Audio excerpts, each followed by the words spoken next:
So ತಿರುಪತಿಯಲ್ಲಿ ಮಹಾಶಾಂತಿ ಹೋಮ ಈಗ ಮುಕ್ತಾಯವಾಗಿದೆ ಅಂತಕ್ಕಂಥ ಮಾಹಿತಿ ಲಭ್ಯವಾಗ್ತಾ ಇದೆ. ತಿಮ್ಮಪ್ಪನಿಗೆ ಹೊಸ ಉಡುಪು ಆಭರಣವನ್ನು ಅರ್ಚಕರು ತೊಡಿಸ್ತಾ ಇದ್ದಾರೆ. ಮತ್ತೆ ಭಕ್ತರಿಗೆ ದೇವರ ದರ್ಶನಕ್ಕೆ ಅವಕಾಶವನ್ನು ಮಾಡಿಕೊಟ್ಟಿದೆ TTD. ಅಪಾರ ಸಂಖ್ಯೆಯಲ್ಲಿ ಬಂದಿದ್ದಾರೆ ಭಕ್ತಾದಿಗಳು. ಪುಣ್ಯಾಹ ಅಂತ ಮಾಡ್ತಾರೆ, ಶುದ್ಧೀಕರಣ ಕಾರ್ಯವನ್ನು ಮಾಡ್ತಕ್ಕಂಥದ್ದು. ಓಂ ಅಪವಿತ್ರೋ ಪವಿತ್ರ ಅಂತ ಹೇಳಿ ಈಗಾಗಲೇ ಹೋಮ, ಗಂಜಲ, ಹಾಲು, ತುಪ್ಪ, ಸಗಣಿ ಇದರಿಂದ ಎಲ್ಲ ಕಡೆ ಸಂಪ್ರೋಕ್ಷಣೆಯನ್ನು ಮಾಡ್ತಾರೆ.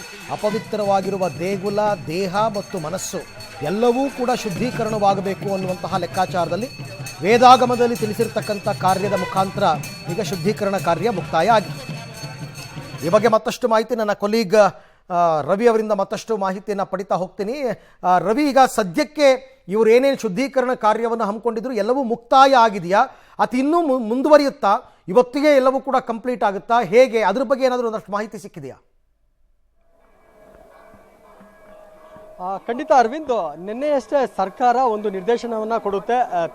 ಅಂದರೆ TTDಗೆ, ತಿರುಮಲ ತಿರುಪತಿ ದೇವಸ್ಥಾನ ಟ್ರಸ್ಟ್ಗೆ ಒಂದು ನಿರ್ದೇಶನವನ್ನು ಕೊಡುತ್ತೆ. ಈಗಾಗಲೇ ದೇವಸ್ಥಾನ ಏನು ತುಪ್ಪ ಕಲಬೆರಕೆಯಿಂದ ಅಪವಿತ್ರ ಆಗಿದೆ, ಪವಿತ್ರ ಮಾಡುವ ನಿಟ್ಟಿನಲ್ಲಿ ಕೆಲವು ಶಾಂತಿ ಹೋಮಗಳನ್ನು ಮಾಡಿ ಆ ಮೂಲಕ ಭಕ್ತರ ಭಾವನೆಗಳಿಗೆ ಯಾವುದೇ ರೀತಿಯ ಧಕ್ಕೆಯಾಗದಂತೆ ನೋಡಿಕೊಳ್ಳಿ ಅನ್ನೋ ಒಂದು ಸಲಹೆಯನ್ನು ಸರ್ಕಾರ ಕೊಟ್ಟಿರುತ್ತೆ. ಅದರಂತೆ ಇವತ್ತು ಒಂದು ದಿನದ ಮಟ್ಟಿಗೆ ಮಹಾಶಾಂತಿ ಯೋಗವನ್ನು ತಿರುಪತಿ ತಿರುಮಲ ದೇವಸ್ಥಾನ ಟ್ರಸ್ಟ್ ಮಾಡಿರ್ತಕ್ಕಂಥದ್ದು. ಅದರಂತೆ ಬೆಳಗ್ಗೆ 6 ಗಂಟೆಯಿಂದ 11 ಗಂಟೆ ತನಕ ಈಗಾಗಲೇ ಈ ಒಂದು ಶಾಂತಿ ಹೋಮ ಮುಕ್ತಾಯ ಆಗಿರ್ತಕ್ಕಂಥದ್ದು. ಸದ್ಯ ಮುಗಿಸಿ ವಾಪಸ್ ಬಂದಿರತಕ್ಕಂಥದ್ದು. ಈಗ ನಾವು ಪ್ರಮುಖ ದೇವಾಲಯದ ಮುಂಭಾಗದಲ್ಲಿದ್ದೇವೆ.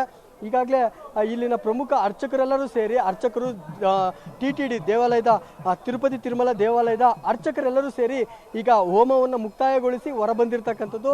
ಹೊರಬಂದು ಏನೆಲ್ಲ ಹೋಮ ಮಾಡಿದ್ವಿ, ಯಾವ ರೀತಿಯಾದ ಶಾಸ್ತ್ರೋಕ್ತಗಳನ್ನು ಮಾಡಿದ್ವಿ, ಯಾವ ಹೋಮ ಹವನಗಳನ್ನು ಮಾಡಿದ್ವಿ ಅನ್ನೋ ಒಂದು ಮಾಹಿತಿಯನ್ನು ಕೊಡ್ತಾ ಇರ್ತಕ್ಕಂಥ ಜೊತೆಗೆ ಈಗ ಹೋಮ ಹವನವನ್ನು ಮುಗಿಸಿ ವಾಪಸ್ ತೆರಳ್ತಾ ಇರ್ತಕ್ಕಂಥ ದೃಶ್ಯಗಳು ಈಗ ಕಂಡು ಬರ್ತಾ ಇರ್ತಕ್ಕಂಥದ್ದು. ಅರವಿಂದ್, ಒಟ್ಟಾರೆ ಈಗಾಗಲೇ ಕಳೆದ 3-4 ದಿನಗಳಿಂದ ಕಲಬೆರಕೆ, ಲಡ್ಡು ಕಲಬೆರಕೆ ವಿಚಾರ ಏನಿತ್ತು ಇದು ಸಾಕಷ್ಟು ಸದ್ದುವಾಗಿತ್ತು. ಆ ವಿಚಾರಕ್ಕೆ ಸಂಬಂಧಂಗೆ TTD ಈಗಾಗಲೇ ಈ ಒಂದು ಮಹಾಶಕ್ತಿ ಯಾಗವನ್ನು ಮಾಡುವ ಮೂಲಕ ಪವಿತ್ರಗೊಳಿಸೋದಕ್ಕೆ ದೇವಾಲಯವನ್ನು ಮುಂದಾಗಿರ್ತಕ್ಕಂಥದ್ದು. Arvind. Right Ravi, thank you ತಮ್ಮ ಎಲ್ಲ ಮಾಹಿತಿಗಾಗಿ, ಧನ್ಯವಾದ. ಈಗ ಆಂಧ್ರ ಮುಖ್ಯಮಂತ್ರಿ ಚಂದ್ರಬಾಬು ನಾಯ್ಡು ಅವರು ಈ ಹಿಂದೆನೇ ಹೇಳಿದರು, ನಾವು ಇಡೀ ದೇಗುಲದ ಶುದ್ಧೀಕರಣ ಕಾರ್ಯವನ್ನು ಮಾಡ್ತೀವಿ ಅಂತ. ಅದರ ಪ್ರಕಾರನೇ ಶಾಸ್ತ್ರೋಕ್ತವಾಗಿ ಎಲ್ಲ ನಡೀತಾ ಇದೆ.